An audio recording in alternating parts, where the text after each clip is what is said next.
Apa sih gaya belajar itu? Jadi, gaya belajar adalah karakteristik dan preferensi atau pilihan individu mengenai cara mengumpulkan informasi, menafsirkan, mengorganisasi, merespon, dan memikirkan informasi tersebut. Lalu, apakah setiap siswa memiliki gaya belajar yang sama? Nah, setiap orang memiliki gaya belajar yang berbeda-beda. Ada yang suka belajar sambil mendengarkan musik, ada juga yang lebih suka belajar dengan suasana tenang, ada yang suka belajar dengan praktik, ada juga yang suka belajar dengan cukup membaca buku saja.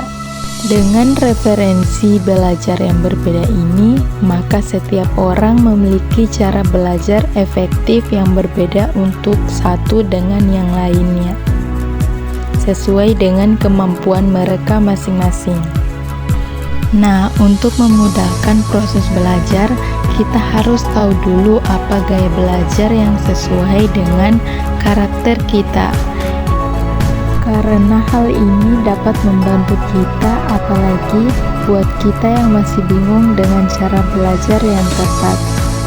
Dengan memahami gaya belajar yang tepat, maka belajar akan menjadi lebih efektif. Kemudian, gaya belajar seperti apa sih yang cocok untuk kita gunakan?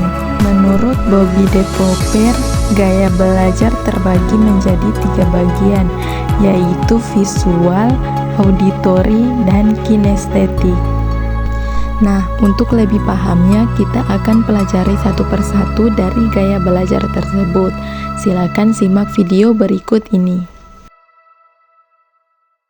Yang pertama adalah gaya belajar visual.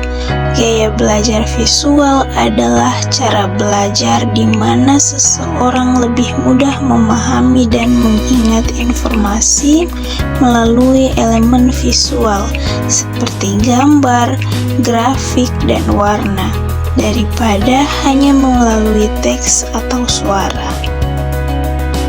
Berikut ini merupakan karakteristik gaya belajar visual. Yang pertama, rapi dan teratur. Yang kedua, lebih mudah mengingat dari yang dilihat daripada yang didengar. Yang ketiga, lebih suka membaca daripada dibacakan. 4. Berbicara dengan tempo agak cepat. Yang kelima, pembaca yang cepat dan tekun.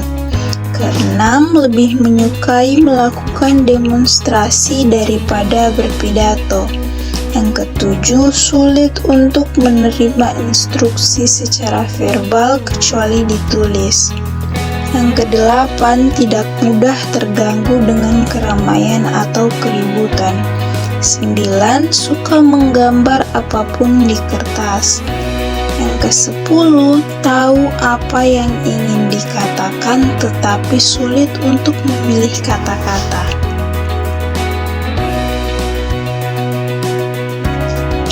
Kemudian cara belajar yang paling tepat untuk gaya belajar visual diantaranya yang pertama, belajar dari gambar dan video belajar yang menarik.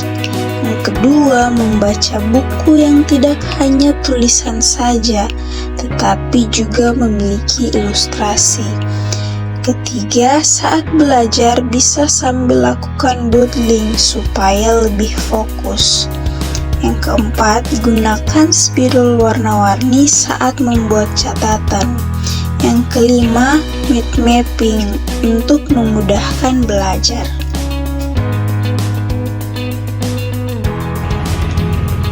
Baik, di sini pengertian auditorial adalah istilah yang menggambarkan gaya belajar yang mengandalkan indera pendengar untuk menerima, memproses, dan menyimpan informasi. Terus di sini ada karakteristik gaya belajar auditorial.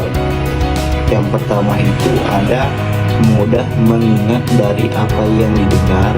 Kedua, berbicara sendiri saat belajar. Ketiga, senang mendengar. Keempat, terganggu dengan keramaian. Kelima, sulit dalam tugas yang melibatkan visual. Keenam, pandai menirukan nada atau irama. Ketujuh, membaca dengan bersuara atau menggerakkan bibir. Kedelapan, suka berdiskusi. Kesembilan, mudah mengingat nama. Dan terakhir, kesulitan menulis dan pandai dalam bercerita. Terus selanjutnya itu ada cara belajar yang tepat untuk auditorial. Nah, yang pertama itu dengarkan musik yang disukai.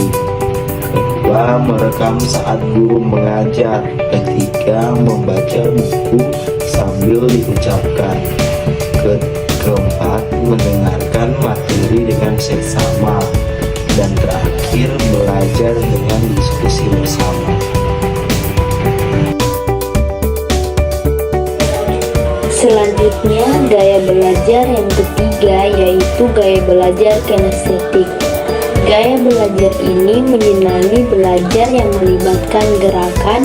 Biasanya orang yang tipe ini merasa lebih mudah mempelajari sesuatu. Tidak hanya sekedar membaca buku, tetapi juga mempraktikkannya. Dengan melakukan atau menyentuh objek yang dipelajari akan memberikan pengalaman tersendiri.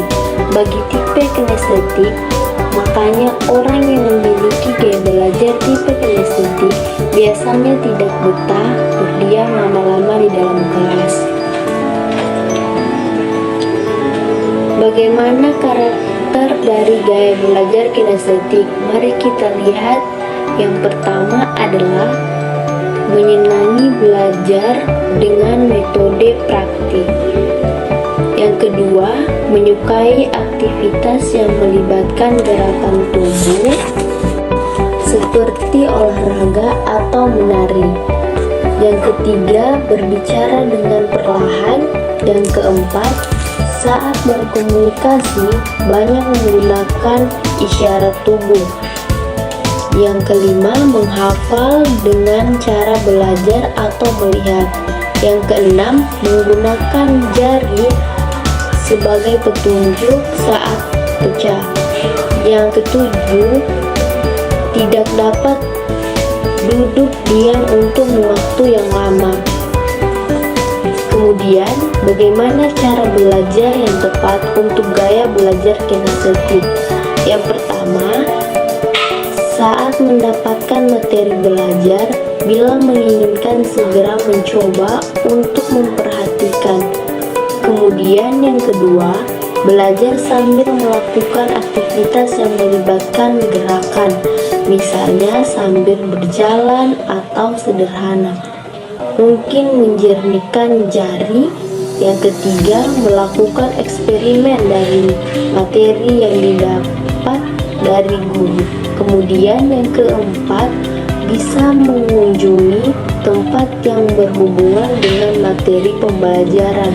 Misalnya untuk pembelajaran sejarah bisa mengunjungi museum. Kemudian yang kelima, mengikuti ekstrakurikuler seperti kegiatan ilmiah remaja atau GER. Itulah tadi macam-macam gaya belajar. Semoga bermanfaat bagi teman-teman yang telah menonton dari awal sampai akhir. Terima kasih, bye-bye.